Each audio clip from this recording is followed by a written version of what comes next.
அனைவருக்கும் வணக்கம். இன்னைக்கு சனிக்கிழமை செப்டம்பர் 27. தினமணி பேப்பர்ல இருக்கிற முக்கியமான செய்திகள் பார்க்க போறோம். இன்னைக்கு ஹெட்லைன்ல என்ன குடுத்திருக்காங்க அப்படின்னு சொல்லி பார்த்தீங்கன்னா, லடாக் வன்முறை, வாங்சுக் கைது அப்படிங்கிற மாரி குடுத்திருக்காங்க. அதாவது பார்த்தீங்கன்னா, லடாக் இப்ப தற்சமயம் யூனியன் பிரதேசமா இருக்குது. ஸோ லடாக் யூனியன் பிரதேசத்துக்கு மாநில அந்தஸ்து, அப்புறம் பார்த்தீங்கன்னா, 6வது அட்டவணையில பார்த்தீங்கன்னா, சில சிறப்பு சலுகைகள் கூடிய மாநிலங்கள் வச்சிருப்பாங்க. அந்த 6வது அட்டவணையில் அந்தஸ்து கோரி போராட்டம் நடத்தி வரக்கூடிய பருவநிலை ஆர்வலர் வாங்சுக் அவர் பார்த்தீங்கன்னா, வெள்ளிக்கிழமை போலீசாரால் கைது செய்யப்பட்டிருக்கிறதா குடுத்திருக்கிறாங்க. அடுத்து மருந்துகளுக்கு ட்ரம்ப் 100% வரி அப்படிங்கிற மாரி குடுத்திருக்கிறாங்க. ஸோ இந்தியாவுக்கு அதிக பாதிப்பில்லை அப்படிங்கிற மாரி குடுத்திருக்கிறாங்க. ஸோ ட்ரம்ப் பார்த்தீங்கன்னா, சமீப காலமா நெறைய வரி விதிப்புகள மாத்திட்டு இருக்கிறாரு. அதன் அடிப்படையில அமெரிக்காவிற்கு அமெரிக்கால இறக்குமதி செய்யக்கூடிய மருந்துகளுக்கு 100% வரி விதிச்சிருக்கிறதா சொல்லியிருக்கிறாங்க. இந்த நடைமுறை அக்டோபர் 1ஆம் தேதியிலிருந்து வரக்கூடியதா வரும் அப்படிங்கிற மாரி குடுத்திருக்கிறாங்க. இன்னைக்கு ஆர்டிக்கல் என்ன குடுத்திருக்காங்கன்னா, 75 வயதை கடந்தும் அப்படிங்கிற மாரி ஆரம்பிக்கிறாங்க. அதாவது பஞ்சாப் மாநிலம் சண்டிகர்ல கூடிய இந்திய கம்யூனிஸ்ட் கட்சியுடைய அதாவது சிபிஐ அதனுடைய 25வது தேசிய மாநாட்டுல பார்த்தீங்கன்னா, தோழர் டி. ராஜா பார்த்தீங்கன்னா, 3வது முறையாக பொதுச் செயலாளராக ஒருமனதாக தேர்ந்தெடுக்கப்பட்டிருக்காங்க. ஸோ அவங்க கட்சியில ஒரு ரூல் இருந்துச்சு. அதாவது 75 வயத கடந்து பணியில அதாவது அந்த இதுல இருக்கக்கூடாது, போஸ்டிங்ல இருக்கக்கூடாது அப்படிங்கிற மாரி இருந்துச்சு. ஆனா 75 வயதை அந்த இத தளர்த்தி அவர மீண்டும் பார்த்தீங்கன்னா, அவர் தேர்ந்தெடுத்திருக்கிறதா அ கூறி கூறியிருக்கிறதாங்க. இதுல உங்களுக்கு தெரிஞ்சிருக்க வேண்டியது இது மட்டும் போதும். அந்த தலைவர் பொதுச் செயலாளர் யாருன்னு மட்டும் பார்த்துக்கோங்க. அடுத்து இன்னைக்கு திருக்குறள் என்ன குடுத்துருக்காங்கன்னா, "இதனை இதனால் இவன் முடிக்கும் என்று ஆய்ந்து அதனை அவன்கண் விடல்" அப்படிங்கிற மாரி தெரிந்து வினையாடல்ல இருந்து 517வது குறள் குடுக்குறாங்க. அதாவது இந்த தொழில, இந்த கருவியால இவனால முடிக்க முடியும் அப்படின்னு சொல்லி நல்லா ஆய்வு பண்ணிட்டு, அவங்க கிட்ட அந்த தொழில குடுக்கணும் அப்படிங்கிற மாரி குடுத்திருக்காங்க. பீகாரில் 75,00,000 பெண்களுக்கு தலா 10,000 நிதியுதவி அப்படிங்கிற மாரி குடுத்திருக்காங்க. அதாவது பீகார்ல பார்த்தீங்கன்னா, சுய தொழில் தொடங்க 75,00,000 பெண்களுக்கு தலா ரூ. 10,000 நிதியுதவி குடுக்க போறாங்க. ஸோ முதல்வரின் மகளிர் வேலைவாய்ப்பு திட்டம் அப்படிங்கிற ஒரு திட்டத்த பிரதமர் மோடி அவர்கள் வெள்ளிக்கிழமை காணொலி காட்சி மூலியமா பீகார்ல தொடங்கி வச்சிருக்கிறாரு. இதன் மூலியமா அந்த 75,00,000 பெண்களுக்கு ரூ. 10,000 அவங்க வங்கி கணக்குல வர வைக்கப்படும். அதன் மூலியமா அவங்க ஏதாவது ஒரு சுய தொழில தொடங்கி அத மேம்படுத்தணும். சப்போஸ் அது இன்னும் தொழில திறம்பட ஆற்றக்கூடிய அந்த பெண்களுக்கு மேலும் அடுத்த கட்டமா 2,00,000 வரைக்கும் வழங்கப்பட இருக்கிறதாவும் சொல்லியிருக்கிறாங்க.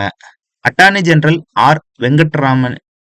ராமனின் பதவிக்காலம் நீட்டிப்பு அப்படிங்கிறத குடுத்திருக்காங்க. இந்திய அட்டார்னி ஜெனரல் அதாவது மத்திய அரசுடைய தலைமை வழக்கறிஞர் வெங்கட்ராமன் அவர் இப்ப இருக்கிறாரு. அவருடைய பதவிக்காலம் 3 ஆண்டுகள். 2022ல இவர் தேர்ந்தெடுத்தாங்க. 3 ஆண்டுகள் பொதுவா பதவிக்காலம். ஸோ செப்டம்பர் 30 அவருடைய பதவிக்காலம் முடிவடைவதை ஒட்டி மேலும் 2 ஆண்டுகள் பார்த்தீங்கன்னா, அவருக்கு பணி நீட்டிப்பு குடுத்திருக்கிறாங்க. பிரிக்ஸ் கூட்டமைப்பில் இடம்பெற பாலஸ்தீனம் விண்ணப்பம் சீனா வரவேற்பு அப்படிங்கிற மாரி குடுத்திருக்காங்க. பிரிக்ஸ் அப்படின்னு சொல்லி பார்த்தீங்கன்னா, பிரேசில், ரஷ்யா, இந்தியா, சீனா, தென்னாப்பிரிக்கா ஆகிய 5 நாடுகள் முதன்மை நாடுகளாக கொண்டு இருக்கக்கூடியதான் பிரிக்ஸ். இதுல எகிப்து, எத்தியோப்பியா, ஈரான், ஐக்கிய அரபு அமீரகம், இந்தோனேஷியா ஆகிய கூடுதல் உறுப்பு நாடுகளும் இடம் பிடிச்சிருக்கிறாங்க. இப்ப சமீபத்தில பார்த்தீங்கன்னா, பாலஸ்தீனம் இதுல உறுப்பு நாடா இணையறதுக்கான விண்ணப்பத்த குடுத்திருக்காங்க. அதுக்கு சீனா வரவேற்பும் குடுத்திருக்காங்க.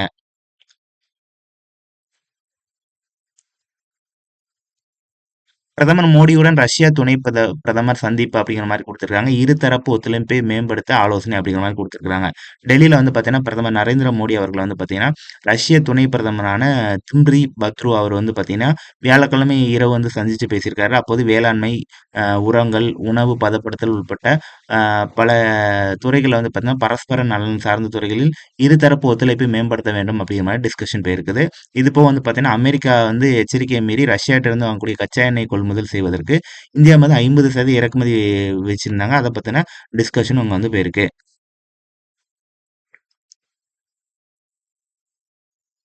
அடுத்து இந்தியா, ரஷ்யா ஆழமான உறவுக்கு சான்று மிக்-21 போர் விமானம் அப்படிங்கிற மாரி குடுத்திருக்காங்க. ஸோ மிக்-21 போர் விமானம் பார்த்தீங்கன்னா, இப்ப ஒரு 60 ஆண்டுகள் மேல நம்ம பயன்படுத்திட்டு இருந்தோம். அதுக்கு இப்ப ஓய்வு குடுத்திருக்காங்க. ஸோ அந்த நிகழ்ச்சி தான் நடந்திருக்குது. இதுல பார்த்தீங்கன்னா, அ நம்ம பாதுகாப்புத்துறை அமைச்சர் ராஜ்நாத் சிங் தலைமை வகிச்சிருக்கிறாரு. அது போக முப்படைகளுடைய தலைமை தளபதி அனில் சவுகான், ராணுவ தலைமை தளபதி, கடற்படை தலைமை தளபதி, விமானப்படை தளபதி இவங்க எல்லாமே கலந்துகிட்டு இருக்காங்க. ஸோ இந்த போர் விமானத்துக்கு ஒரு விடை குடுக்குற மாரி ஒரு ஃபங்ஷன் வச்சிருக்காங்க. ஸோ இந்த போர் விமானம் பார்த்தீங்கன்னா, 1971 பாகிஸ்தானுடனான போர், 1999 கார்கில் போர், 2019 ஆண்டு பாலகோட் தாக்குதலில் அந்த போர் விமானம் முக்கிய பங்காற்றுறான்னு சொல்லியிருக்கிறாங்க. கிட்டத்தட்ட 60 ஆண்டுகள் பழமையான போர் விமானத்தை இந்திய விமானப்படை பயன்படுத்தி வருவதாக கருத்துக்கள் வந்து வெளியாச்சு. ஸோ 60 வருஷத்துக்கு ஓல்டான டெக்னாலஜியா யூஸ் பண்றேன்னு சொல்லிட்டு. ஸோ பாதுகாப்பு படையிலிருந்து 1960 மற்றும் 70களில் பயன்பாட்டில் இருந்த MiG-21 போர் விமானம் பல ஆண்டுகளுக்கு முன்பே பயன்பாட்டிலிருந்து விடுவிக்கப்பட்டு விட்டன அப்படிங்கிற மாதிரி சொல்றாங்க. தற்போது இந்திய விமானப்படை பயன்பாட்டில் இருந்த MiG-21 போர் விமானம் 40 ஆண்டுகள் பழமையானவை. இது போன்ற போர் விமானங்கள் 40 ஆண்டுகள் வாழ்நாள் இந்த பயன்பாடு வந்து சர்வசாதாரணமான ஒரு விஷயம் தான் அப்படிங்கிற மாதிரி கொடுத்திருக்கிறாங்க. ஸோ அது வந்து இப்போ வந்து அதுக்கு விடை கொடுத்திருக்கிறாங்க.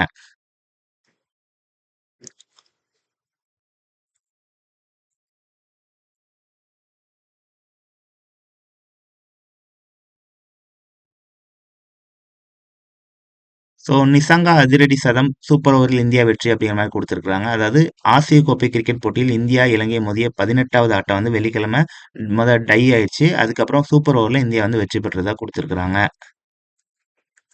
அடுத்து ஜோனதானுக்கு தங்கம், ராஷ்மிகாவுக்கு வெள்ளி அப்படிங்கிற மாதிரி கொடுத்திருக்காங்க. ஜூனியர் உலகக்கோப்பை துப்பாக்கிச் சுடுதல் போட்டியில இந்தியாவுக்கு வந்து பார்த்தீங்கன்னா வெள்ளிக்கிழமை இரு பிரிவுல வந்து பதக்கம் கிடைச்சிருக்குது. ஸோ அதில் வந்து பார்த்தீங்கன்னா ஒரு தங்கமும் ஒரு வெள்ளி பதக்கமும் கிடைச்சிருக்குது.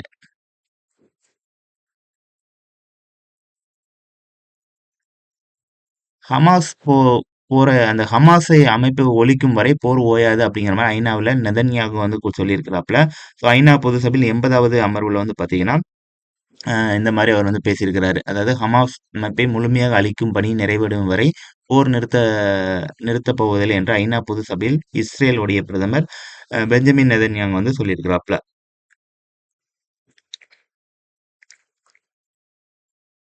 146 நூலகங்களுக்கான புதிய கட்டடங்கள் திறப்பு, 26 புதிய நூல்களையும் வெளியிட்டார் முதல்வர் ஸ்டாலின் அப்படிங்கிற மாதிரி கொடுத்திருக்காங்க. தமிழகத்துல 146 நூலகங்களுக்கான புதிய கட்டடங்கள் வந்து திறந்து வச்சிருக்காரு. அது போக 26 புதிய நூல்களையும் அவர் வந்து வெளியிட்டு இந்த ஃபங்க்ஷன் வந்து நேத்து நடந்திருக்குது.